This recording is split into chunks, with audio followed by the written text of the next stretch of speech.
Alright dear students, now we are going to talk about the bronchiolitis. Bronchiolitis condition क्या है, ये कैसे develop होती है, इसकी कॉजेज क्या है, इसको हम डिस्कस करेंगे। उसके बाद हम डिस्कस करेंगे पैथोजेनेसिस कि ये कंडीशन कैसे डेवलप होती है, इसका मैकेनिज्म क्या है, कौन सी स्ट्रक्चर इसमें अफेक्ट होती है, और उसके फिर हम डिस्कस करेंगे कॉन्सिक्वेंसेस क्या है। Then we will talk about the causes of bronchiolitis, और इसके बाद हम ब्रोंकियोलाइटिस के क्लिनिकल फीचर्स को डिस्कस करेंगे। Then we will talk about the diagnosis and treatment and then prevention of the bronchiolitis, और उसके बाद हम कुछ key points को भी डिस्कस करेंगे। So let's begin our discussion on the bronchiolitis. Alright, let's discuss the bronchiolitis. Bronchiolitis क्या है? It is the inflammation of bronchioles. अब ये bronchioles क्या है? It is a part of lower respiratory tract. तो लोअर रेस्पिरेटरी ट्रैक का हिस्सा है। अगर आप इस डायग्राम पे फोकस करें तो इसमें हम अप्रिशिएट कर सकते हैं डिफरेंट स्ट्रक्चर्स को। ये हमारे पास ट्रेकिया है, ठीक है, which is a part of upper respiratory tract. फिर हमारे पास ब्रोंकाई है, दीज आर दी ब्रोंकाई, ठीक है, ये हमारे पास ब्रोंकाई है which is a part of the yes lower respiratory tract. और इन ब्रोंकाई के एंड पे हमारे पास है स्मॉल ब्रोंक्यूल्स, ठीक है, ये हमारे पास ब्रोंक्यूल्स हैं। और जो प्राइमरी टारगेट है ब्रोंकियोलाइटिस में which is a viral infection, ये एक वायरल इन्फेक्शन है। प्राइमरी टारगेट क्या है? ब्रोंक्यूल्स है। तो बेसिकली क्या होगा कि जो वायरस होगा ये ब्रोंक्यूल्स की इन्फ्लेमेशन काज करेगा, जिसको हम ब्रोंकियोलाइटिस कहते हैं। अब ये जो इन्फेक्शन है ये कॉमनली इफेक्ट करता है चिल्ड्रन को जिनकी एज लेस देन 2 ईयर्स होती है। और पीक इंसिडेंस क्या है इस इन्फेक्शन का? That is the 2 to 6 months of age.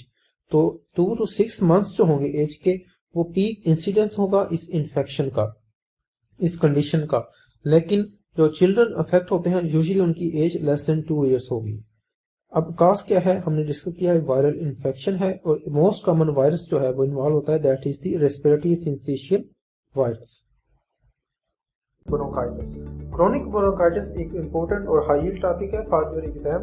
तो मेजर रिस्क फैक्टर कौन सा है, फिर हम इसकी पैथोजेनेसिस को डिस्कस करेंगे कि कंडीशन कैसे डेवलप होती है। उसमें हम डिफरेंट जो कैरेक्टरिस्टिक फीचर्स डेवलप होते हैं क्रोनिक ब्रोंकाइटिस के, उनको डिस्कस करेंगे, उनका मैकेनिज्म क्या है उसको हम समझने की कोशिश करते हैं कि रीड इंडेक्स बेसिकली है क्या। इस डायग्राम पे हम फोकस करें तो यहाँ पे हम अप्रिशिएट कर सकते हैं डिफरेंट स्ट्रक्चर को। यहाँ पे हमारे पास नॉर्मल ब्रोंकियल वॉल है। पेंसीमा में क्या होगा कि इसमें इरिवर्सिबल एयरवेज की इनलार्जमेंट होगी, इरिवर्सिबल या परमानेंट एयरवे इनलार्जमेंट होगी। क्यों होगी? Because of damage and destruction of the elastic fibres and cartilage.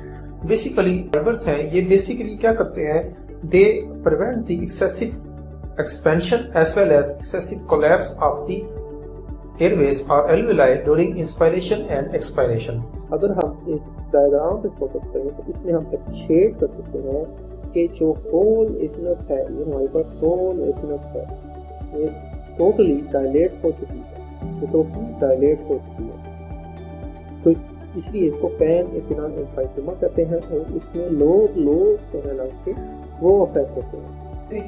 क्या फाइंडिंग्स में नहीं, उन तीनों फाइंडिंग्स को हमने 1 by 1 डिस्कस कर लिए कि जो 4 कार्डियक डिफेक्ट्स हैं उसको हमने डिस्कस कर लिए। तो बेसिकली इसमें जो मेन कार्डियक डिफेक्ट है that is the pulmonary stenosis.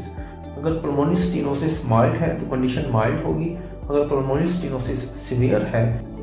फिर इसमें हमने डिस्कस किया कि राइट वेंट्रिकुलर हाइपरट्रॉफी की वजह से क्या होगा, पेशेंट में बूट शेप्ड हार्ट होगा। हाई हील्ड पॉइंट है boot shaped heart, single word boot shaped heart, pathology of felt, boot shape heart होगा इसमें। तो ये हाई यील्ड पॉइंट है, इसको आपने याद रखना है। फिर इसमें वीएसटी होगा, ओवरराइडिंग एओर्टा होगा। इसके अलावा इसमें हमने डिस्कस किया है कि जो स्टीपल साइन क्यों डेवलप होता है। बेसिकली अगर हम इंटीरियर पोस्टीरियर एक्सरे करें नेक का और अपर चेस्ट का, तो उसमें हमें मिलेगी क्या मिलेगी फाइंडिंग, सब ग्लॉटिक नैरो मिलेगी। जो एरिया होगा अंडर द एपिग्लॉटिस सब ग्लॉटिक एरिया, उसकी नैरोइंग होगी। उस नैरोइंग की वजह से यहाँ पे उस जो फाइंडिंग होगी सबग्लॉटिक नैरिंग, उसको हम स्टीपल साइन कहते हैं। तो फाइंडिंग क्या है? सबग्लॉटिक नैरिंग, और साइन क्या है? Steeple sign.